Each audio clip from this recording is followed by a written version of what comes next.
Hey y'all, welcome back to Strange and Weird Experiences. It is a very rainy Thursday in New England today. This is episode 5 titled The Big Three Part 2 Dogman. I'm going to continue with this 3-part episode. This is part 2, which will be focusing on the Dogman, previously known as a werewolf. In the background will be evidence what a Dogman looks like. Excuse me.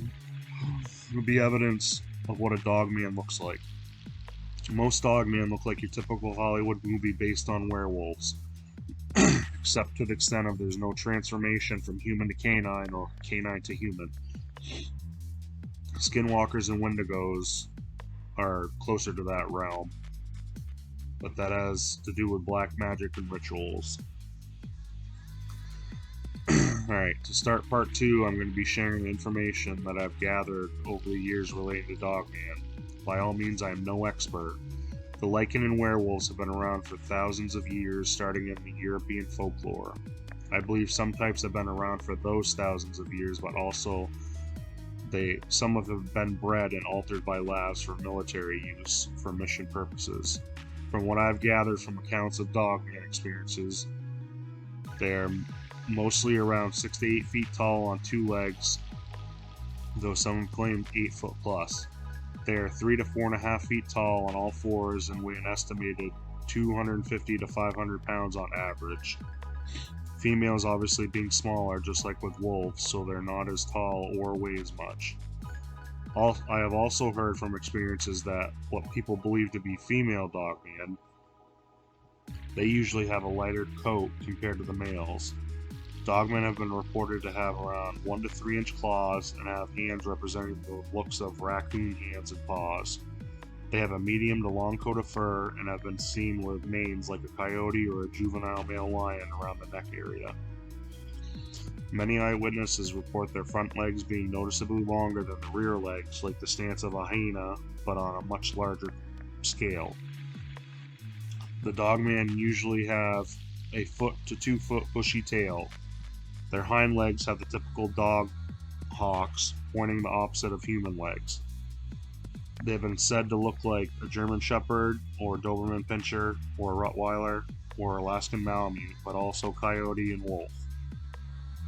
Some have been spotted that more represent a hyena as far as looks go, like the face and the coloration. The ears sit on top of their heads and are pointed, sometimes with hair tufts at the end of them. Eye color of the Dogman has been reported to be mostly an amber or red color, but other eyewitnesses have reported green or blue. I have a theory on that. Animal eyes, just like with human eyes, can change color depending upon the mood they are in. I believe that could be the case with them as well. Dogmen are pack animals like wolves, but are mostly seen alone. But I think where one is, others are watching and waiting. They are territorial, just like regular wolves are, and will guard and protect their land and other dogmen as well.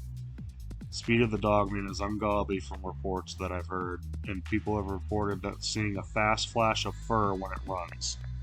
Their top speed is said to be over 40 miles an hour, some have even claimed 60 plus. That is unbelievable. Crazy. They can walk and run on either 4 or 2 legs.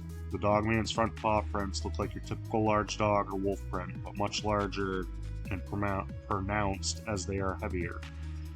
The rear prints are weird looking, along the lines of a human foot, but longer and not as wide. Dogman encounters are for the most part not dangerous. As with any predator, you don't run. They are curious about us and often will just stare at you from a distance, whether behind a tree or a bush. Some encounters, people have been chased but usually never attacked. Some people, unfortunately, have been killed by them, and the cases are covered up as animal attacks that involve a dog or dogs, bear, or a mountain lion. But the aftermath of the remains tell otherwise than that of the dog or bear or mountain lion. There is too much carnage, not as much being eaten comparatively, though. I am no expert when it comes to these beautiful creatures. That's all I know from encounters I have heard about and have learned over the years. This evidence and information has been reported multiple times by multiple sources. I would love to have a Dogman experience, as I am fascinated by them. Some could call my interest and love for Dogman an obsession. Thank you for listening to another episode of Strange and Weird Experiences. If you have any strange or weird experiences, whether it be a Bigfoot, Dogman, or any other cryptid, an animal, ghost, alien, or etc., email me at strangeandweirdexperiences@yahoo.com. Everything is lowercase. I would love to hear about it. With permission, I would also love to share it while, of course, withholding your name. I will respect your privacy and location. I hope you have a great weekend, guys, and always watch your six. Later.